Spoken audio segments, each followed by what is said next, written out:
family responsibilities. It was just too hard.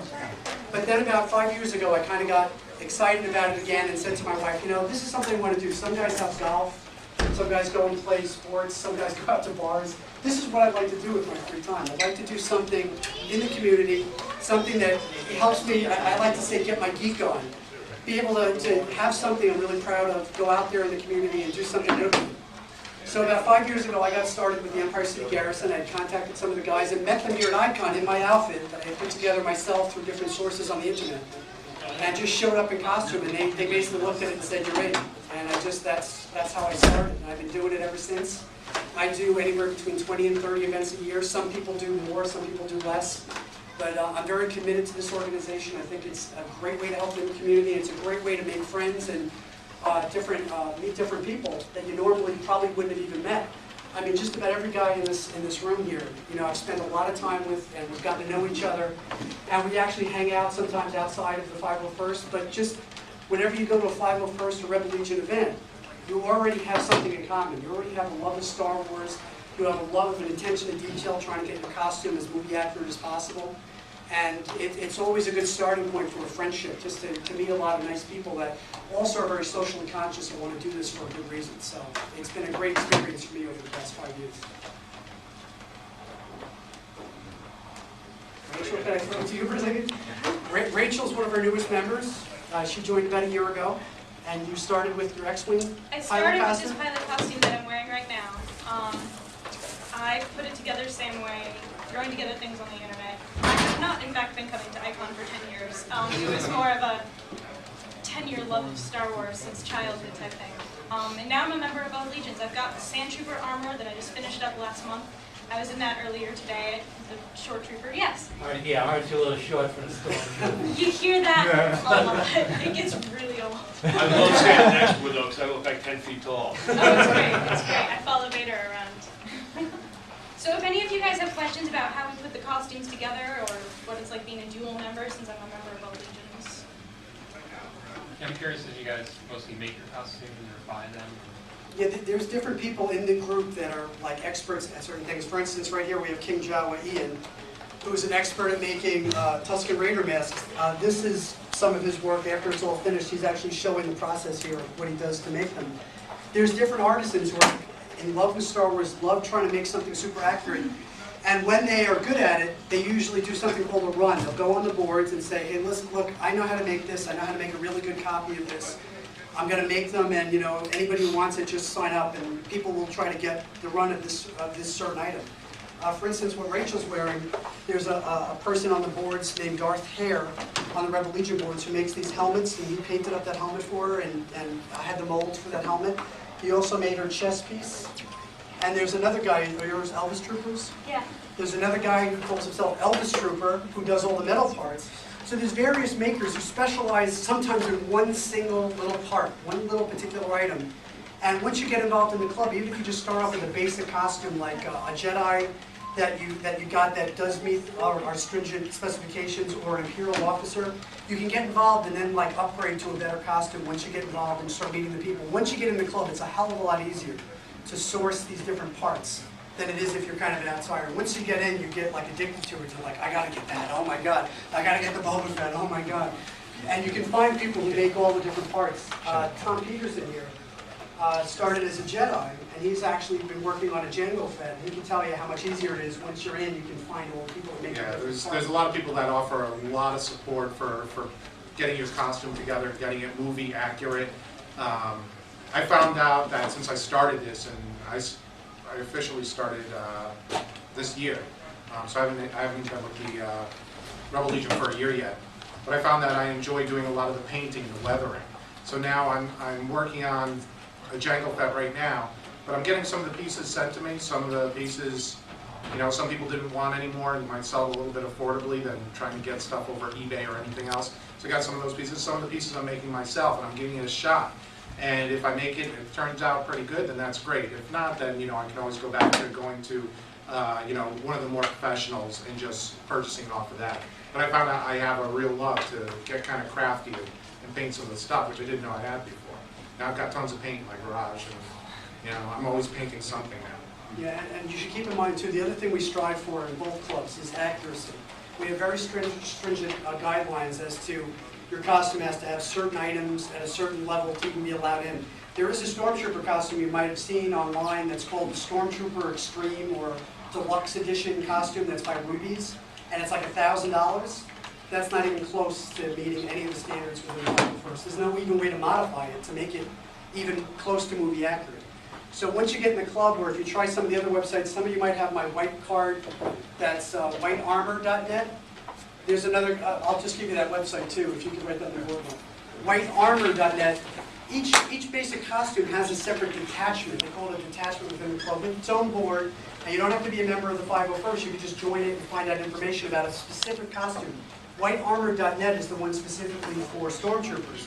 And from that website, you can find out where do I get a good helmet, where do I get good armor, how do I hook up the armor together? Because when you get the armor, you get a bunch of plastic pieces in a box.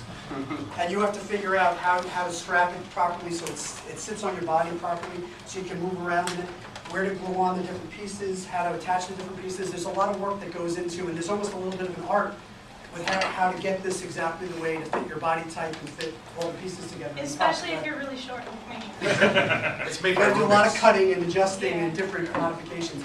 But each of the main costumes has a detachment. There's also the dentedhelmet.net. Dented helmet for people who are interested in building a Jango Fett or a Boba Fett. It's the main resource for that. You find though, people are extremely helpful. I didn't get in. It took me, what, at least three submissions? Yeah, to get in the Rebel Legion. To get into the Rebel Legion with a Jedi costume, a generic Jedi costume. But everybody was so helpful, even though they rejected me. They said, okay, here's the reason why, and they assigned someone to me to help me out and answer any questions that I might have. So they were extremely helpful. And it was only little minor details, clip here, boot there, whatever it was. They were very helpful, very accommodating. And Lou over here, who's in our Boba Fett outfit, is our costume person for the ECG.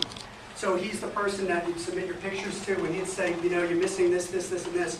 What I always suggest to anybody, if you're interested in getting involved with the group, if you're interested in starting out in the costume, go to the 501st website, find out the costume that you really want to try to go for. Find the detachment for that costume and sign up for that board.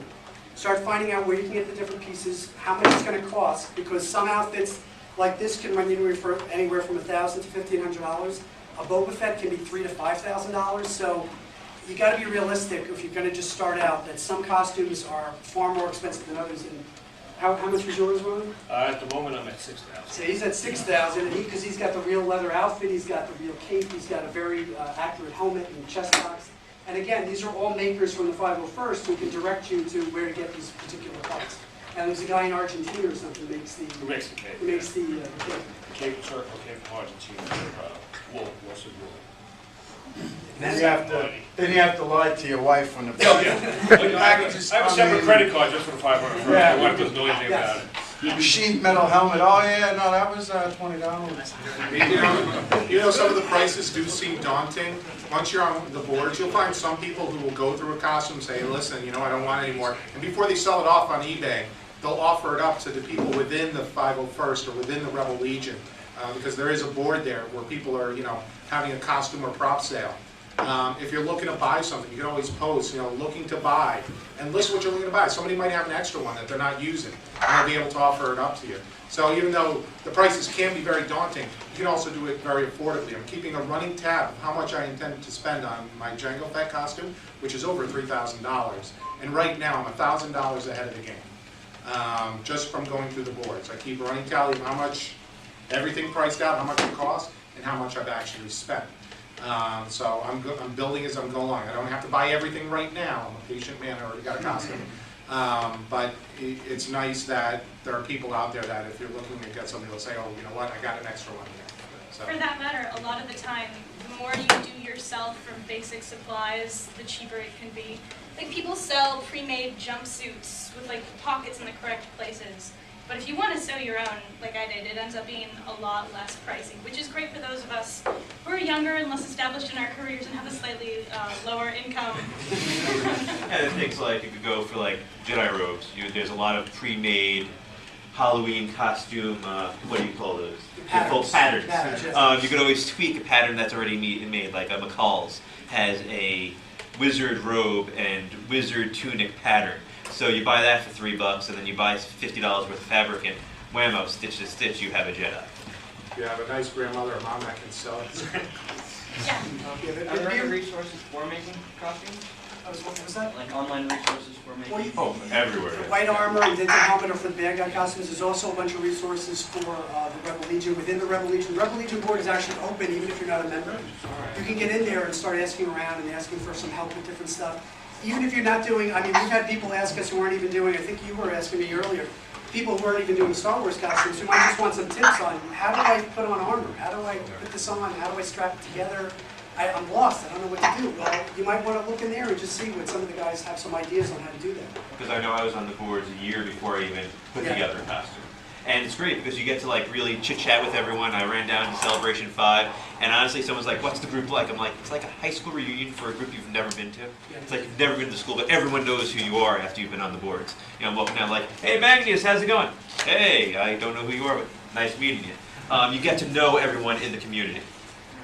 Yeah, and they usually know you by your username rather than your Exactly. real name. It's like a bunch of pirates, you know. You're Kiermo, you're Magnus, you're... Yeah, so keep in mind, it's very online, it's a very connected community. Get involved if you want to find out about it, even if you're just curious. Get on the rebellegion.com, get on the 501st.com, get into the boards and just start asking questions. And again, the detachments for the 501st has such specific requirements that the detachments are your best bet to really get started with a specific costume. Try to hone in on the one you want, what your budget's going to be, and see if it's realistic for what you're looking to spend. And again, you really have to have the drive. You don't want to make a costume just to make a costume. If I wanted to make this costume just to make it, it would be sitting on my attic on a mannequin. What the heck's the point of that? If you're going to spend that kind of money, you really have to have a passion for it. You have to be willing to use it in public. Not be embarrassed about it, just go out there and throw yourself out there because you wouldn't believe the love you get from these kids and these adults who love Star Wars at these different events. It's a real showstopper at these different events, and people really appreciate you coming to these events because it helps spread the word about these charities. People will say, oh, I saw Stormtroopers at the Cystic Fibrosis Foundation walk or at the Special Olympics Polar Plunge. And it really does help these different organizations in the community. For those of you that might own your own business, since my company, we donate to charity, we donate money to charity, but it's nice to also donate your time. And that's the big reward for me. Even though that, at the end of the year, it's nice to see how much money you've actually given back, but to give back the time and be face to face with the kids that you're positively affecting. And it's great because it's also being like a star for a day. It's like being a movie star just for, one day. Where, one event, I couldn't walk 5 feet without people asking for autographs, for photographs, or what it's like. And it's nice to step into those shoes every now and then. It's not something that I would care to live every single day of my life, but for one day to feel like an absolute movie star, and I'm sure everybody else here will agree that, it's a good feeling. It's a good feeling to give back, and it's a pretty good feeling to, have everybody want to stand next to you and get their picture taken. Yeah, just some exciting events we've done lately that Tom was involved with. We did Ripley's Believe It or Not Museum in Manhattan, which was an absolute madhouse for about 3 or 4 hours of just people taking pictures and hassling us, trying to get pictures with us, trying to have us sign autographs. It was hilarious. And we also did the Intrepid just about 2 weeks ago. And that was, again, massive amounts of people that just love to have you there and love to take pictures with you and want, I want my kid to take a picture, and I want your picture. It really is a kind of a high, it really is. You really get excited, you really are like, wow, this is incredible. And when you think about what you're doing it for, it just really gives you that satisfaction. You just really can't get anything else. I mean, it's really a great feeling that's almost indescribable. Just to give you a heads up, I know a lot of you folks are probably from the island. We're also going to be doing the Cradle of Aviation Museum on June 16th this year. So if you want to see us in mass, I mean, we had a pretty good turnout here today at ICON. We've had about a dozen or so people here today. At the Cradle of Aviation, if it's anything like last year, we're going to have between 30 and 40 people. We actually have other garrisons in surrounding areas. We have a garrison in Pennsylvania called Garrison Carita. We have a garrison in New Jersey and parts of PA called the Northeast Remnant. We have a Connecticut garrison, and we have another garrison way up in upstate New York called Garrison Excelsior. We had guys from all those garrisons come down because it was a big, fun event. We could all come down, all gather, and really put on a great show for the people there and for the museum, which is a nonprofit museum on the island. And they told us that their attendance had tripled or quadrupled that day because they had advertised it heavily. They said the Empire Strikes the Cradle. And they had a huge amount of interest and a huge amount of people come by. And it was great to have, to be able to have everybody get together like that and to have all the positive exposure for the museum itself that day. So, go ahead. It's nice also to have that sense of community because when we did the Ripley's, believe it or not, we actually had a 501st member from another country. Where was he from? Sweden. Sweden. Yeah, He came all the way from Sweden. He happened to be he happened coming to that come to weekend. America and saw that there was a listing for a troop event, so he bought one of his costumes with him, and he was able. It was nice to meet him, and he got to make a whole set of new friends here in America. And again, this is a guy from Sweden. We could strike up a conversation with him. He was like one of the guys within 10 minutes because we're all kind of similar mindsets. We're all crazy. We're different ages. I mean, I think you're our youngest member right now. Probably, yeah. But we have guys, older guys like me. I'm actually 41. He's And- Me too. Yeah, he's Me too. him I'm too. depending on the oldest, right? So the age range, anybody who's been affected by Star Wars, I mean, it's a cross-generational thing. I'm probably, the older guys who saw it when it first came out, and it stuck with me my whole life. But there's a whole new younger generation coming up that really appreciate it and really like it. And whether you do a Rebel costume or a 501st costume, the kids know who you are. They've seen the movies, they've seen the shows, they've seen the cartoons. The only thing that does get us annoyed sometimes is we have kids coming up to us in the old TKs calling us clones and saying, "Oh, I want to get a picture with the clone trooper." And we're like, It's the generation. what did I spend $1,500 on this for? The worst is I was out on Halloween and I was walking and I spent a half an hour on the train ride back to Brooklyn with this annoying child yanking on my stuff calling me a Power Ranger. I was Mace Windu. Yeah? Yeah. With a purple blade. Yeah. So you can't blame the kids. We try to say, "Okay, take a breath. They're just kids. They don't know any better." But that can be frustrating. When you spend so much money in your costume, they call you a robot, a Power Ranger. But You have to blame the parents on that one. yeah. What are they teaching kids these days? But again, there's an instant recognizability among anybody you go to, any event you go to, that they go Star Wars. They see you and they just know Star Wars. And it's a real great experience for the people that come to these events to see us there, and they really get really excited about it. Sometimes a little too excited, which is why it's good sometimes to have some handlers around, because sometimes we can get crowded. Candace here is being our handler today, trying to help us out, trying to get us through the crowds. And that's a real asset too. If a lot of the girlfriends, wives, and other people in the club do that. And Candace is also a member who was just supposed to help us out today, so we really appreciate the support. We actually just filled out some Squire guidelines to give people some information on how to help Squire with different events. So we're hoping that'll take off and help give some guidance to the people that help us out at different events. Anybody have any other specific questions? Yes? Do you get overheated? You can actually. The stormtrooper can go both ways. In the summer, sometimes it gets a little hot. We usually put fans in. I'll show you my helmet here. Some guys use very complicated fan systems. I actually just use two of these off mosquito repellent things that I've Velcroed in there. I found that was a really elegant, little, small, easy solution. They took out all the chemical stuff and everything, but that actually does work very well. Some guys have very complicated dual, like what they call squirrel fan systems. That can help you a lot. And actually, all I'm wearing in here is like a dive suit. It's very thin. So in the summer, it usually breathes pretty well, and the wind goes through. Actually, in the winter, it can be the worst. We did a polar plunge last year where it was like 25 degrees, and we were freezing our hands off. Dave was with me. This is Dave here in the stormtrooper outfit. And even with underoos on and sweats under here, we were freezing because the wind just blows right under me. Now, on the opposite end of that scale, you have Tuscans and Vaders like this that have the leather outfits that can be hot as heck. I mean, you could just die. We did an event last summer for kids with cancer up in upstate New York in Mayapack called Giant Kids. And poor Vader here was waiting for the bucket to take him up for the fire engine. And you almost lost it. You almost passed out because it was like 97 degrees, humid, hot, with the sun beating down on that black outfit. It can be torturous. But I mean, a lot of the guys here, you know, we kind of build ourselves up, we kind of prepare for it, we kind of try to stick it through if it is a very challenging event like that. But, you know, again, we're very concerned with safety. We usually have a helmet on rule, except for cons and things like this when we talk to people about the club.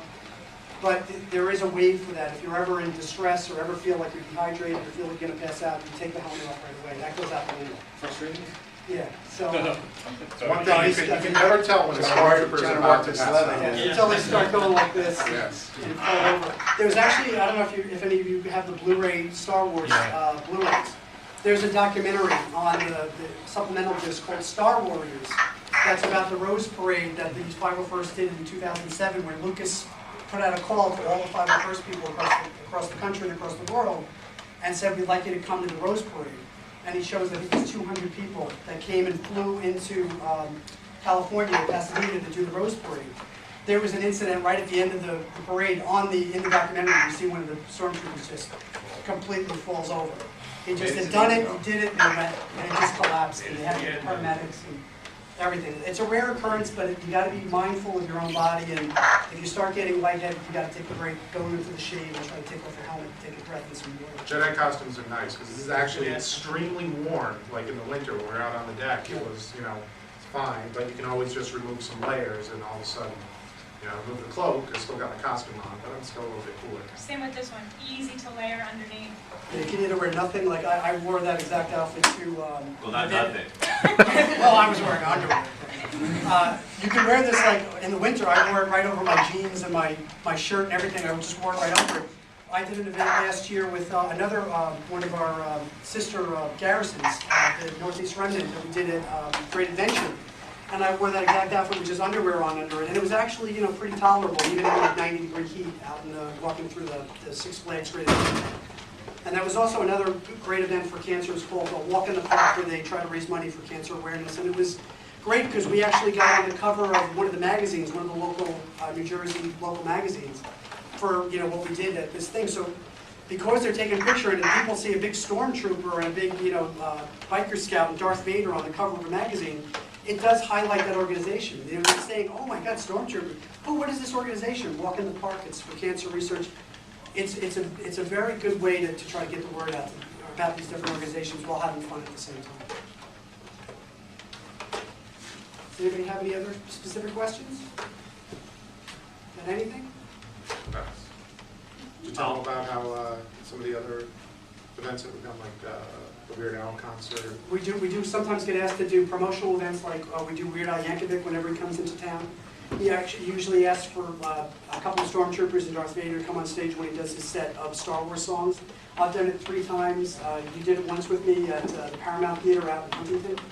And he is the greatest guy. I mean, last time I brought my whole family. I have my 2 girls who are 11 now, and my wife, and they got to meet him afterwards, and he was so gracious to us. He's been a real friend of our organization because he's also a super geek. He heard about what we do, and he's like, guys, you gotta come to my concerts. This would be great. And we've partnered with him. We've done a lot of his concerts. We also did a show in November for a guy named Charles Ross, who does the one-man Star Wars show. Has anybody heard of that? Yeah. Yeah, he is hilarious. He does all 3 Star Wars movies in about an hour on stage, and he acts all the parts. He does Princess Leia, he does Han Solo, he does everything. He abbreviates all 3 movies into about an hour to 90 minutes. He had invited us down to his show in Manhattan, where we did just sit out in front to try to gather interest for his show, and then he let us come see the show for free afterwards. And he's also an honorary member of the 501st. He's an incredibly nice guy who's an ultimate super Star Wars fan.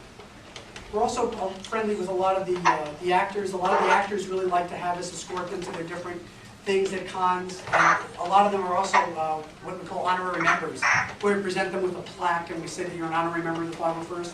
I was lucky enough, about a year and a half ago, there's a show on the Science Channel called Sci-Fi Science with Michio Kaku. We had gotten involved with that show through Lucas had requested, they want some sci-fi geeks and people on the show. And I was able to do all 20 or so episodes of that show. The first season, I did it out of costume with just our logos and stuff on it. And the second season, they said, we'd like you to come in your whole outfit if you could. And we got the clearance from Lucas, and I was on like every episode of the show as a stormtrooper.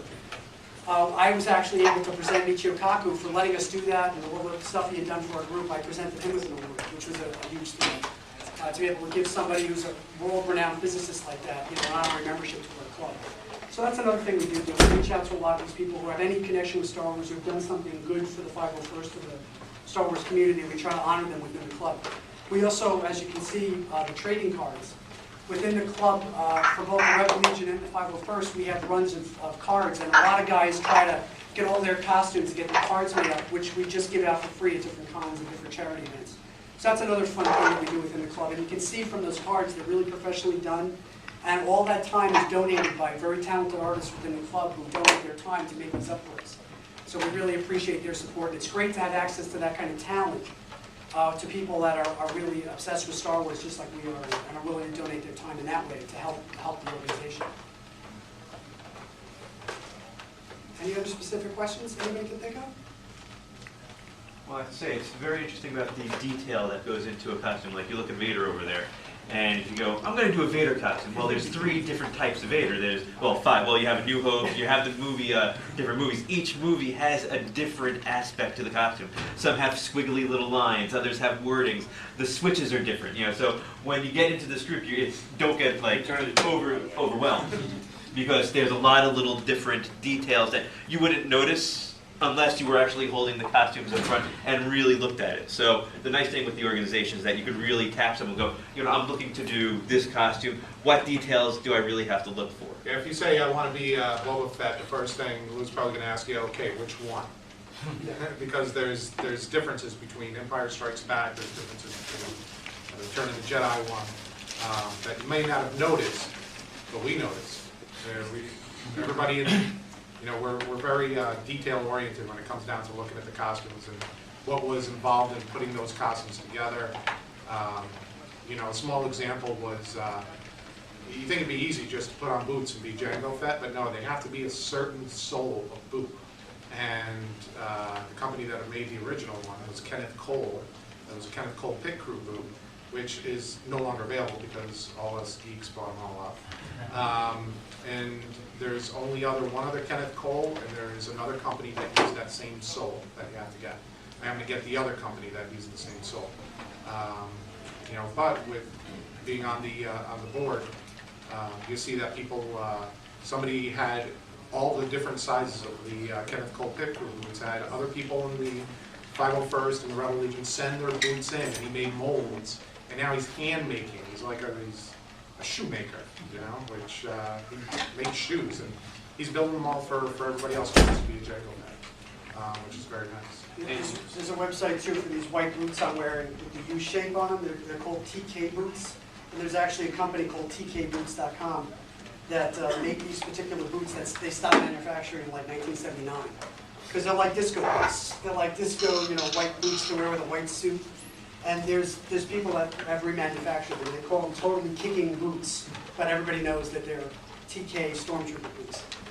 And even with the Jedi, it's very different because you have Old Republic and New Republic.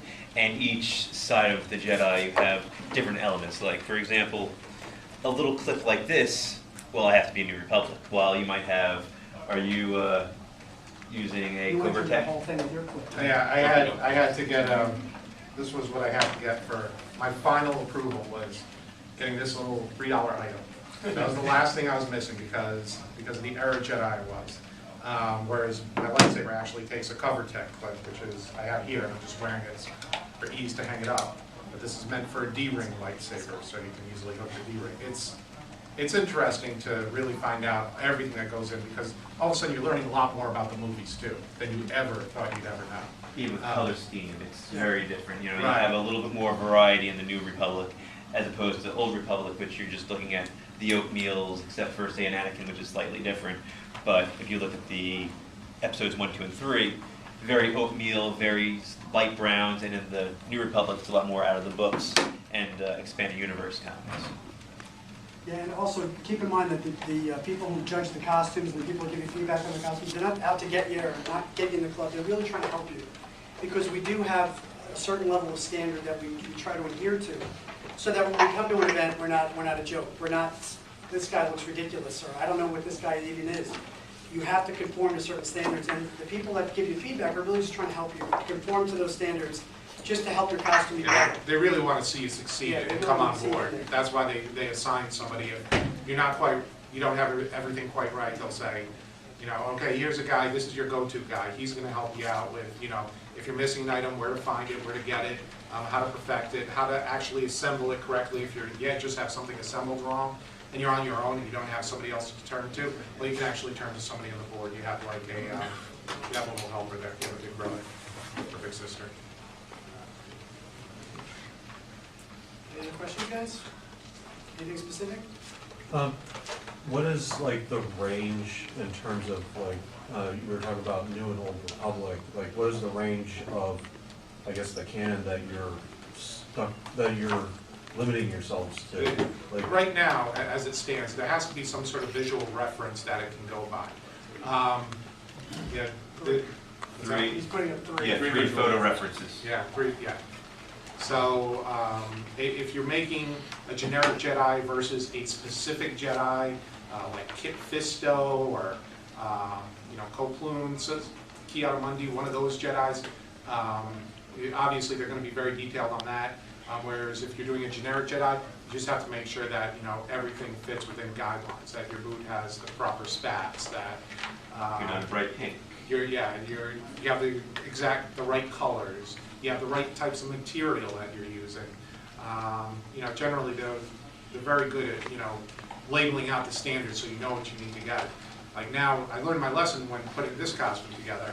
Now when I'm building my Jango Fett costume, I'm running everything by all the experts, not just Lou over here who knows them all, but there are other people across the United States that rate the Jangos that actually come into the 501st, and they make recommendations like it's weathered a little bit too much, take some of the weathering off, and that type of thing. So it's very helpful. But And the group is very organic. For example, you were thinking like canon groups. You have Old Republic. Well, then you have like video game Old Republic, and you have different groupings there. Well, then if you come up with a costume, you could put in the ideas of what you would like, and then eventually gets voted on, and then you can now have these costumes under these guidelines that you have to follow, as opposed to we just brought in Imperial Knights as a Jedi costume from the Legacy series. So people come up with ideas for the guidelines, they put it down, someone puts it together, they go, okay, well, even though it's not a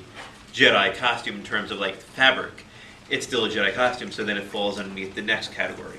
So you're able to break down the rulings for each costume, and it's very flexible in terms of what new costumes can come into it. And again, investigate the website. You'll see that for the 501st, they're broken down in what they call CRLs. For the Rebel Legion, they're broken down by different eras and what costumes are in what eras, and there's specific references for each. Sometimes you might not see the references. We're still working in the 501st. There's still some brand new costumes that haven't had CRLs written. And I think it's the same way in the Rebel Legion with certain things that haven't been completely ironed out yet. It's always good to get out there, ask questions about, I'm trying to go for something like this. Can you point me in the right direction? The people are incredibly helpful. I mean, when I started setting this up, I was like in a vacuum before I really got on the boards, and I didn't know what the heck I was doing. I found a guy who showed me how to put on the snaps. I found a guy who showed me how to do the strapping. I found a guy who showed me how to use the rivet tool to rivet something on. Every single piece of the process, somebody's an expert in. Somebody's done it before and is more than willing to help you guide you through the process. So that's the biggest thing I can say is the greatest thing about this club is the people. The people in the club are always willing to help out other people and trying to get you to be your best at whatever Star Wars costume you're trying to do. So it's really been a great experience for me to get this all together. I'll tell you a quick other story if there's no questions right at the moment. You might see if some of you have my card there. I do a Stormtrooper, I do an X-Wing, I also do a Luke costume, and I do the Emperor. That Emperor costume is another good example of talent within the club. There was a guy who calls himself on the boards, I don't even know his real name. His name on the boards is Mr. Bungle. And he came up with the sculpt of Ian McDermott's face as the Emperor. And he came out with a silicone reusable appliance that I've now used about 6 or 8 times to be the Emperor. And you put that on with some special adhesive, and you look like the Emperor. I mean, it's scary. I had kids, when we did the Intrepid last year, I had kids running away from me, like scared out of their mind. There's other talents besides just hard parts and soft parts. There's other talents within makeup that are just beyond anything you've seen even in special effects in movies. Some of these guys are incredibly talented individuals. Some of you might have been here earlier and saw Dan's Admiral Akbar that he uses with the Rebel Legion. Did anybody see that this morning or see it on the table? That was a fan sculpt. Dan sat down and said, do you know what his name was? Again, I don't know what your real name is. What was his name on the It board? was like Illuminati or Illuminati? I don't remember. Some guy just made a clay thing and said, I'm gonna make Admiral Akbar. He did the most amazing representation of Admiral Akbar you've ever seen. It looks 100% real. And Dan was inspired, he's like, I gotta do this, I gotta do No this. one else has done it. It was Besides, a trap. yeah, besides just the fun of doing something that's not as common, a lot of those costumes are a little more expensive and very hot and sweaty, as you can probably attest to. It's also a showstopper, because people, it's a costume you don't see. You see stormtroopers at different events. You don't see a lot of Admiral Akbars or Emperors at different events.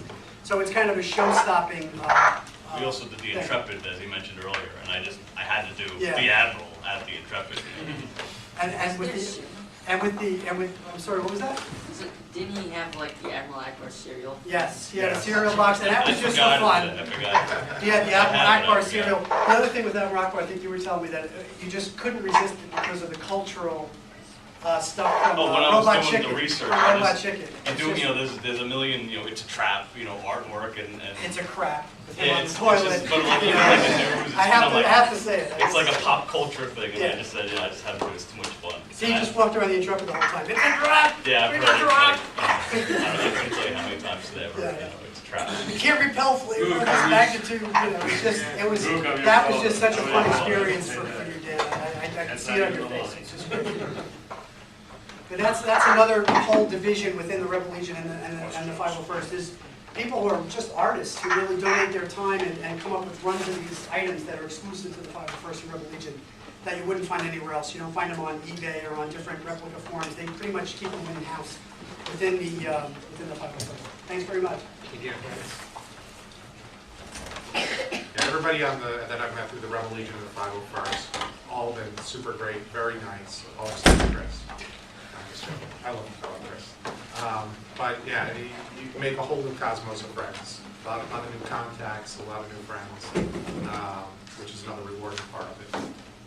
I'll tell you one other funny story about my Emperor, Okay. because it's funny and it got a laugh last year. The reason I did the Emperor was about 2 months before Comic-Con. Does everybody know what Comic-Con is? New York Comic-Con? Of course you do. You wouldn't be here if you didn't know Comic-Con. Has anybody heard of Star Wars? You know what we're doing up here? Well, about a year and a half ago, I was scheduled to go to Comic-Con. I was all excited to go to Comic-Con. And of course, I wanted to wear my Stormtrooper outfit. About 2 months before, I fell in my backyard and broke my foot. And I could not walk for about a month. I couldn't even stand on it. And then as it was approaching closer and closer to the convention, I'm like, I'm not going to be able to walk in this. I can't even put on these boots. I'm wearing this cast. It was ridiculous. So just by chance, I happened to see that the guy was making those masks. I happened to get in touch with the guy who makes the cloak. I happened to get in touch with a guy who calls himself Sir Ken, who makes the cane. And within like a month, I quickly whipped together this Emperor costume. And the funniest experience of all is I was walking around through the convention. I think Patrick saw me, didn't recognize me. He's like, who the hell are you? When did you join? And Lou saw me. He's like, I think you're approved. He's the approval guy. He took one look and said, I think you got it. I got to go check with it. I think you got it. And the whole time I'm walking around with the crutch like this, hunched over. And everybody's like, I think it was you, Ian. What'd you say? Yeah, the yellow. Come on, help me with my story. What'd you say? I don't remember what You're doing the walk so good! Jesus, you're doing the walk so good! And I'm like laughing, going, yeah, I can't freaking walk. Because I can barely walk. But that was my inspiration for that costume. It's just out of necessity, I had to go to Comic-Con, and I had to get a costume that I could actually use with my injury. What character hobbles? That was it. Yeah, what character hobbles and can't use one of his, like, the Emperor. I think Chris the gained boots were pretty 1,000 rough, pounds. too. He The boots were rough, but you can't even see them. And I actually had the cane. I really needed the darn cane. Without the cane, I would have been like, I don't know what I would have done. I would have been falling over. But that was my own funny little story. I told it last year, so I'm reusing some material. It's still good. I never heard that story. I remember it. Go through it. I want to thank everybody for coming in. Do you have any other questions? I was just wondering, are you guys actually a non-for-profit? Do you actually charge? We're not a membership? non-for-profit, we're an all-volunteer organization, and we have a very specific relationship, both the 501st and the Rebel Legion have a very specific relationship with Lucasfilm. That we're allowed to do this, we're allowed to make these cards, we're allowed to do different stuff and use some of Lucas's images in our promotional materials, but we do not accept money. We do it as an all-volunteer basis. And we usually don't collect money, but we do sometimes do something called Shoot a Trooper, where if you go to one of our events, we'll probably be doing this at the Cradle of Aviation on the 16th of June. We set up a big Death Star backdrop. We have the Rebel Legion help out running the table, and we have kids shoot Nerf guns at the stormtroopers for $1 or for any donation to charity. Is it hard to use my Nerf gun?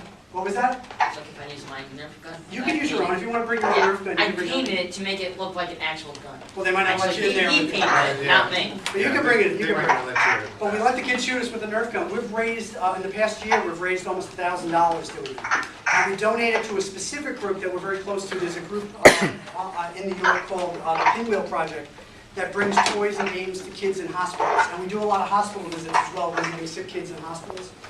So that was the perfect marriage with that organization. And they're a very small nonprofit organization. We immediately take whatever money we raise from that and just give it to them in name of the 501st and Rebel Legion. So it's really, that's the only time we really accept money. Other times it's just we're there in support of the organization.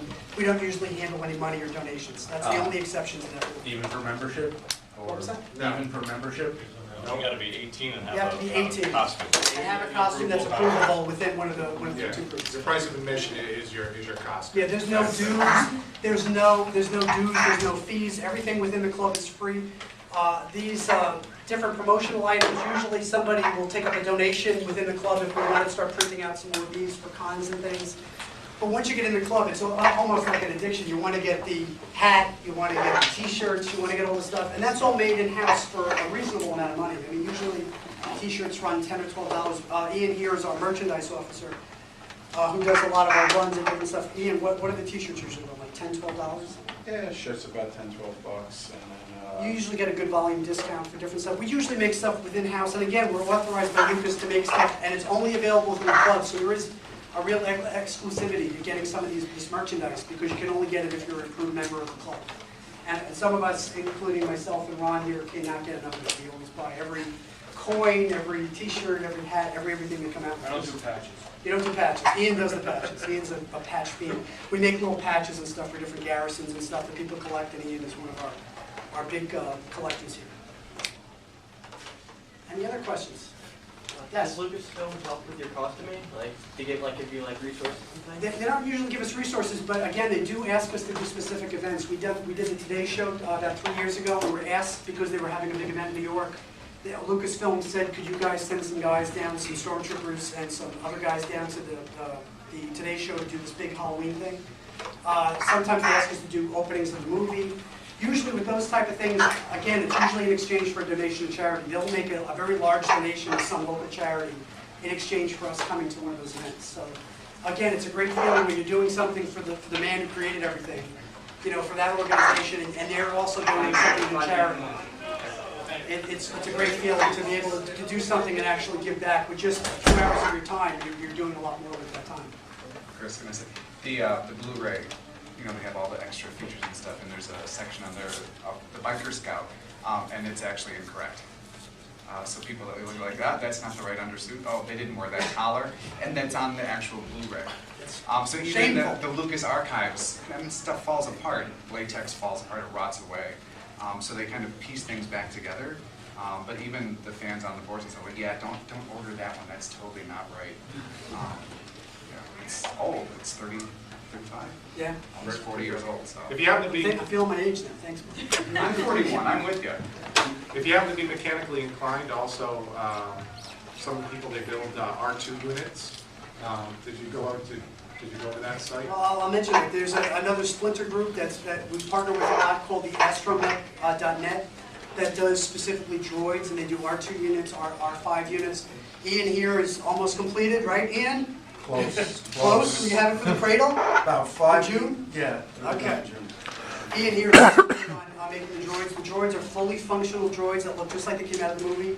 A lot of guys in the clubs too also gravitate to that, but just keep in mind, and Ian can attest to this, that's $5-6 grand. Easy. My all-5 droid costs more than my truck. So, I'm in about 10K already. He's going to be riding the droid to work. yeah. That's his wife throws my house. And that's another thing too, your family has to be very supportive of this. I have a wife who's not really into Star Wars. My 2 twin girls who are 11 now, I don't really like Star Wars. I dragged them to see Phantom Menace and they hated it. So I failed as a parent with the kids, but they are very supportive because of what we do. Because we do stuff for charity, we do stuff. They come with me to a lot of events. They helped me run a shooter trooper one time at one of the smaller events for a group called the Puppetry Arts Theater. And they got a lot out of it. They said, oh, this is nice, we're doing this for these kids. So even if I'm not giving them anything, imparting any Star Wars love to them, at least I'm imparting to them the love of volunteerism and the love of giving back to the community. And they were really getting into that aspect of it. So I was very pleased with my my parental skills in that way, giving them a little bit of that kind of mentality. Anything else, guys? Anything else specific? Yes? You seem to be very attentive to detail. I'm just wondering if you have to be bad at aiming to be a stormtrooper. Yes, and unfortunately, that's the thing. We have so many smart Alex who come up to us at cons and say, "What even wear the armor? The blasters go right through it." And stuff. And we're like, we know. Don't remind us. I don't know why we're wearing this. But yes. So the guys within the club very attentive, huge attention to detail, and you really have to have that to even be part of this club. Clone troopers are pretty accurate. Don't even get me started. They're colorful. Luke can tell you a little. There's a whole clone new thing that we're not allowed to make interpretations of clones. Oh, right. We're not allowed to make realistic versions of the cartoon versions of the characters. Like if you have a clone outfit, you can't just paint it up to look like Commander Cody from the cartoon. You actually have to have the one that's shaped like the cartoon. Like that. Yeah. And then again, that's the ebb and the flow of the requirements. As things come out and people go, this doesn't look very good, they tighten the requirements a little, and people have to live with that. And if you want to participate in the club, you have to live with those changes because it goes through an entire system of voting, and there's a whole hierarchy within the club to make sure that we're the best representations of these costumes possible. And it goes through a committee, and if that's what they decide, you have to follow those regulations. The stormtroopers are pretty loose. When you go to whitearmor.net, you can go super uber accurate. Mine is of that medium range. Mine's what they call a expert infantryman, which is a little higher than the 501st normal standards. But you can even go for something called centurion level within whitearmor.net, which means from that detachment, they're certifying you that you're like uber movie accurate to the point where you're indistinguishable from something that was on the screen. Yes? Yeah, we have ARC troopers. We have the ones, are those the ones that kind of look like biker scouts? ARC. No, those are ARC. No, those are ARC. ARC is from Clone Wars. Clone Wars. I don't know the Clone Wars. I'm an old school Star Wars guy. Yeah, no, I'm with you. Because they're different. Yeah, and you have to specifically say I'm an ARC trooper or an R, what is it? ARC trooper. There's some guys in the club who do the biker scout with that new animated one that's all like camouflage, which is pretty cool. And you look at them, and they look like they step right out of the cartoon. It's incredible. The attention to detail is incredible. Yeah, with the new cartoon, there's this whole series of guys making all the armor and the weapons. There's guys making animated. I always think it's funny the descriptions because it's like I'm making an animated gun, but it's a real gun. It's just it's funny. It looks like it came from the animated cartoon. But yeah, just like all the new kids out there are phenomenal. And that's part of the reason they're changing that ruling because there's just so many more resources out there. Yeah. Hopefully by the summer I'll have an animated ARC Echo. And that kit came, it was 107 pieces. Wow. Yeah. No direction. That's not the backpack, the boots, or the helmet. It's just all the little plastic. And again, that was sculpted by somebody in the club who made a run of making animated ARC clone trooper.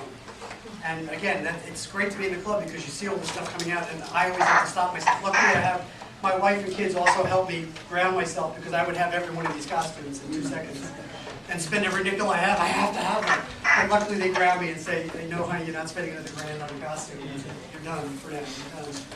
I'm surprised they let you have the life-size Han Solo. Oh, don't even get me started. He's got Han Solo and Carbonite. Yeah. And again, that's thanks to our man Ian here who makes copies of the handmade carbonite pieces that you can put on a piece of wood and make in your attic or your living room. I wanted in the living room, the wife would not. He actually had Luke come over and dress up and say, "Put Solo in the attic." That's how movie accurate he was going for. And building lightsabers is the same way because you build one, you go, I could use another one. I could use it. You could always use another lightsaber. Between me and my wife, we just I'll build her one. I'm like, wait, if I'm building you one. And he's dangerous too because his wife is into this stuff, so he's a double threat, right? That's the way it works. Yeah, that's the way it works. everybody enjoyed the talk here. If you have any other questions, please feel free to contact us, ECG, 501ecg.com, 501st.com, and therebellegion.com. I mean, check us out. Try to get involved in the boards. And again, the detachment white armor down is the best one for the stormtroopers if that's what you want to go for. Again, there's other costumes that are a little cheaper to get in, like an Imperial officer, that you can get right in. I think Museum Replicas sells one for $400. Yes, and it comes with everything. It's a little, it's off though, so check the attachments first. Yeah. Has to be talented. Yeah, a little bit. They've got a package with boots now. They do? Yeah, 6 on. Yeah, but they say the boots, I read the boots that they were. They run really, really. Again, do your research, non-size. guys. Yeah. They really do. Yeah.